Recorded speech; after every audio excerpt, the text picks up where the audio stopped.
Assalamualaikum warahmatullahi wabarakatuh. Perkenalkan, nama saya Muhammad Rizky Rahmanto. Saya dari jurusan PJJ Sistem Informasi. Di mata kuliah Bahasa Indonesia ini saya akan mempresentasikan artikel saya yang berkaitan dengan serangan kepada pusat data nasional. Oke, langsung saja ya.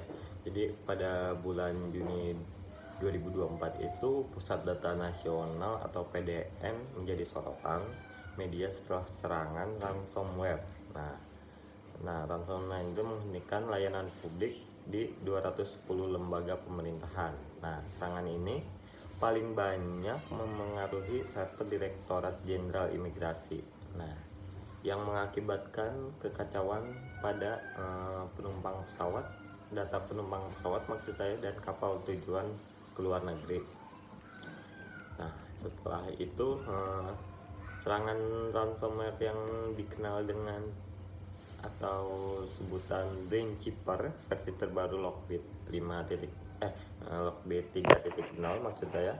Nah, itu tuh menginfeksi sistem dengan modus penipuan. Nah, setelah orang mengklik tautan atau lampiran yang berbahaya yang kita sebutkan ransomware itu jadi mengenkripsi data dan memblokir akses, dan juga menuntut tebusan. Akibatnya layanan publik itu menjadi terganggu parah.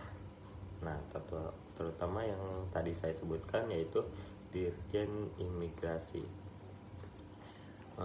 Nah, lalu saya akan jelaskan untuk penyelidikan oleh BSN dan tim lainnya, yaitu hasil investigasinya oleh Badan Cyber dan Sandi Negara atau biasa kita sebut BSSN, Kominfo, lalu ada Cybercrime, lalu ada Polri, dan ada KSO Telkom Sigma lintas Arta. Nah, mereka itu mengungkapkan beberapa faktor penyebabnya, diantaranya yaitu rendahnya partisipasi karyawan dalam menjaga keamanan informasi dan kelalaian untuk menonaktifkan fitur keamanan.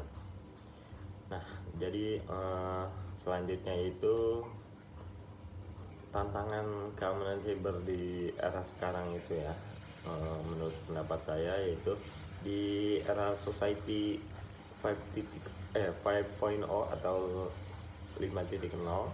Nah, di mana dunia digital dan fisik semakin menyatu.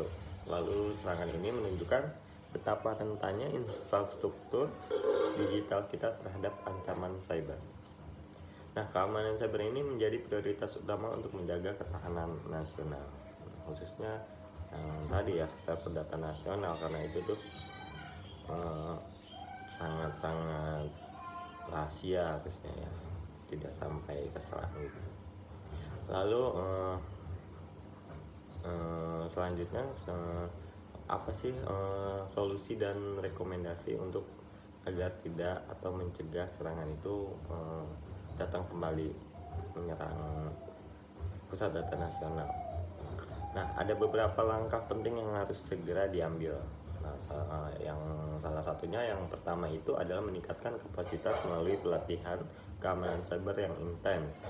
Lalu yang kedua itu adalah meningkatkan kesadaran masyarakat tentang pentingnya menjaga keamanan cyber. Lalu yang terakhir, yang ketiga, pembentukan undang-undang khusus tentang tindak pidana cyber untuk menciptakan kepastian hukum. Nah, itu tuh menurut saya aja ada 3 ya. Sebenarnya masih banyak yang bisa kita lakukan lebih dari itu. Lalu kesimpulan yang dapat dari penjelasan saya tadi. Nah, sebelumnya saya juga akan menceritakan bahwa saya juga pernah menjadi korban pencurian data itu.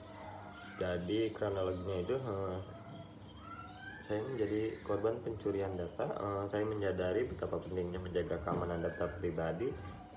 Maksudnya saya pernah pengalaman menjadi korban pencurian data ketika saya ingin melamar kerja gitu, mengisi Google Form, dan ternyata itu tuh lowongan palsu gitu. Tetapi di Google Form itu saya harus mengisi data-data asli saya seperti yang lebih sensitif gitu, lebih publik, seperti foto KTP, foto diri saya memegang KTP, lalu foto ijazah, foto dan dokumen-dokumen yang lain, NPWP. Nah, itu tuh saya menyadari, setelah kejadian itu saya menyadari betapa pentingnya menjaga keamanan data pribadi. Nah, serangan ransomware pada pusat data nasional itu adalah kepentingan kuat bahwa Indonesia harus segera memperkuat sistem keamanan siber. Dengan tindakan yang tepat, kita dapat melindungi infrastruktur digital yang sangat penting bagi pelayanan publik dan keamanan nasional. Nah, jadi terima kasih telah menyimak presentasi yang telah saya sampaikan. Jadi pesan saya, mari kita bersama-sama meningkatkan kesadaran dan tindakan dalam menjaga keamanan siber di Indonesia. Terima kasih.